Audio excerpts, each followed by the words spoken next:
I was 16 in my junior year of high school. I had 9 periods in a school day. Fifth period was lunch, and straight from there was my astronomy class. My astronomy class was actually held in one of the 2 basement classrooms of the school. My high school was big. There were 3 floors, and even that wasn't enough to accommodate all the classes offered. So the school built 2 classrooms in the basement. It was honestly kind of creepy down there when nobody else was around. It used to be a janitorial area, however, it was remodeled to better resemble a typical hallway. The only thing, there were no intercoms or loudspeakers down in the basement at that time. For that reason, no classes were held down there. First period for the morning announcements, everyone referred to this little second of the basement as the chamber. And everyone always tried to get classes down there just because it was air-conditioned, and the classes were typically easier. Plus, it had its own bathroom down there. We had a quiz in astronomy that day. Usually, I was one of the first done just because I found the class easy. After I finished my quiz, I texted my friend who was in the other basement classroom to meet me in the bathroom because I was bored. He told me okay. I walked out of the classroom and down the small hallway to the bathroom. A few seconds later, the door opened and my friend JJ entered the bathroom. We were joking around for a while until JJ checked his phone and said someone texted him saying the school was going on lockdown. We both looked at each other with the same grins. Neither of our teachers saw us leave the classrooms. That meant we had free range of the school while it was on lockdown. We agreed to sneak upstairs and look around the hallways, just for the hell of it. The worst that would happen is that we'd explain how we couldn't hear the announcements in the basement classrooms. Upon opening the basement door to the main floor, we were surprised to find all the lights had been turned off, so the hallways were pretty much pitch black, aside from the light pouring in from the doors in the lobby. This was legit because usually the lights were left on in the hallways during lockdowns. Something was going down and we didn't know if we were even comfortable walking around. Now, JJ stepped out a little further into the hallway and I followed suit. JJ then looked down the hall and said, "Who's that?" I looked, and emerging from the darkness was a man. At first we couldn't tell if he was a teacher or not, but as he got closer, we realized this guy wasn't dressed at all like any staff member. He was dressed like a bum. "All right, let's go," I told JJ as we hurried back down to the basement. He surely saw us, whoever he was. We saw both classrooms had their doors shut and lights off. So to avoid making a scene, we decided to hide in the bathroom. I shut the light first thing, and then we both went to hide in the corner stall. There was complete silence in the room, no ventilation, no heaters, nothing. Just the sound of me and JJ breathing and an occasional drip from the sink. The door to the bathroom suddenly opened and light from the hallway poured into the bathroom. For a brief moment, the door shut and the bathroom was once again pitch black. Me and JJ tried our best to control our breathing. The room was so silent that we could hear somebody walking over to our side of the bathroom. The person stopped and started breathing really heavily, as if they were out of breath. Me and JJ were both scared to death. JJ did something very dumb. He whispered in my ear, "We have to crawl out through the other stalls." The room was so silent, however, that even JJ's whisper could be heard from across the room. The heavy breathing outside the stall stopped, and the person tried pressing the stall door in. That was when I whispered, "Go, go," to JJ. We both crawled under the sidewall to the next stall over, and then the next stall, and then finally out to the other side of the bathroom. The person was now full-on banging on the stall door. Me and JJ hopped up off the floor, opened the door, and as the light filled the room again, we saw the guy from upstairs. In the corner, we pounded on the door to JJ's class. The teacher let us in within seconds. JJ explained everything as the teacher locked the door, mentioning a gun sticking out of the man's pocket. I was shocked to hear this because I didn't see a gun, but I went along with it anyway. Usually, a bunch of high school students would be laughing their asses off at 2 students causing a scene like this, but I noticed all the kids sitting in the corner looked concerned. A sudden bang at the door made everyone jump, and a couple of girls squeal out of fear. JJ, the teacher, and I could see the man standing at the door, looking through the window while trying the doorknob. After a few bangs on the door, out of what seemed to be anger, he turned and walked down the hallway back to the stairs. We don't know how much longer the lockdown went on for, but for over an hour, we sat in silence.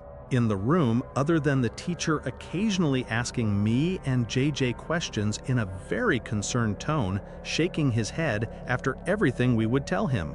Eventually, somebody from upstairs called the teacher, and he instructed all of us to single file walk up the stairs and out of the building where we would be greeted by cops. Me and JJ did the best we could at describing the man to the cops and to the dean. One of the cops patted me on the back, and we were sent off to go home. After this incident, the school installed cameras everywhere and ramped up the security budget.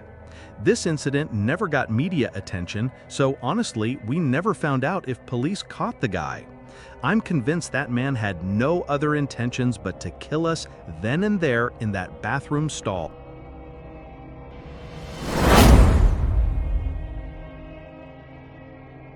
I'm a retired New Jersey police officer. Throughout my 20 years in the force, the most disturbing call I ever received was for a school lockdown happening at a nearby middle school, of which I'll leave out the name for legal reasons. It happened on a stormy, dark day. My car number was called on the radio to respond to a lockdown where a suspicious-looking man was seen stepping out from a white van parked behind a school and walking into the back door by the boys' locker room.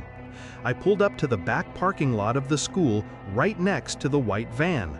Nobody was inside, and all the doors and trunk were locked.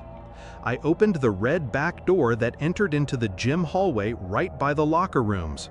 The main lights had been turned off, so the whole inside of the school was dark. I unholstered the flashlight from my belt and used it to navigate the halls. I made it to the lobby of the school, where a woman emerged from the front office was quietly telling me to check the boys' locker room, but to be careful because the person might be armed. I called for backup on my radio and was assured backup was already on the way. I made it back to the hallway I entered from where I found the boys' locker room, right next to the exit. I pushed it open very quietly.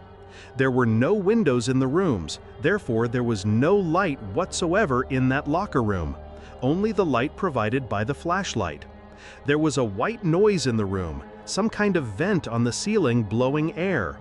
But even over that, I was hearing faint scratching type noises or little dings on the locker doors from the other side. I was supposed to make my presence as a police officer known, but honestly, I was just too scared. The tension in the room was insane. I held my flashlight in one hand and my gun in the other as I snuck to the other side of the locker room. It seemed like wherever I was in the room, the dings and thuds would be coming from the other side.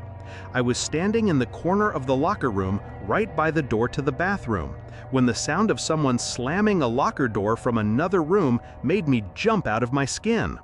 I went in the direction where I heard the slam to find out that it was from the boys' football team locker room. There was no door separating the main locker room from the football locker room. The lockers in here were also 3 times the size. I finally had the nerve to make my presence known by shouting, "Police!" After shouting, a kid started screaming help from somewhere in the room. It was very muffled though. The kid pounded on a locker door on the other side of the row I was in. When I found out that the boy was trapped inside of a locker, I felt sick in my stomach. I told him I'd be right back, once again calling for backup while running outside to where the white van was. It was gone. My biggest mistake was not getting the plate number first thing. I told dispatch to be on lookout for a suspicious white van. I ran back into the school and instructed the staff in the front office to end the school day and to send somebody with a key to the locker room to get the boy out of the locker. The boy was held by the man with a knife on his back. As I speculate, the man was quietly trying to get the 12-year-old boy to his van. The boy was bleeding on his arm from the man cutting him while resisting. The man's van was spotted a week later in a 7-Eleven parking lot where he was arrested after being properly identified.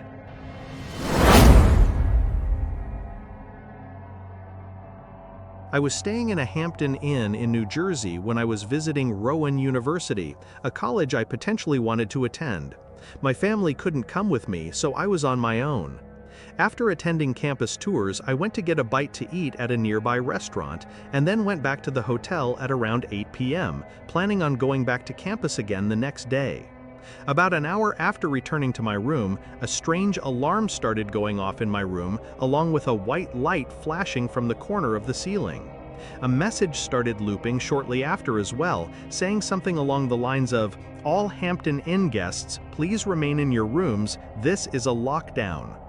I'd never heard of a lockdown in a hotel. I never even knew hotels had alarms like this. I found it more interesting and exciting than anything else. Eventually, the sound of the alarm stopped, but the light kept flashing, and every 20 seconds or so, the message would repeat. It was only like 9:30, so I turned on the TV just as background noise while I started changing clothes and brushing my teeth. I shut the lights when I was done and hopped under the covers. I watched TV for half an hour before shutting it off. The light was still flashing with an obnoxious bright white every few seconds. It was definitely going to hinder my sleep. I was starting to consider calling the front desk to ask what was going on when the phone rang.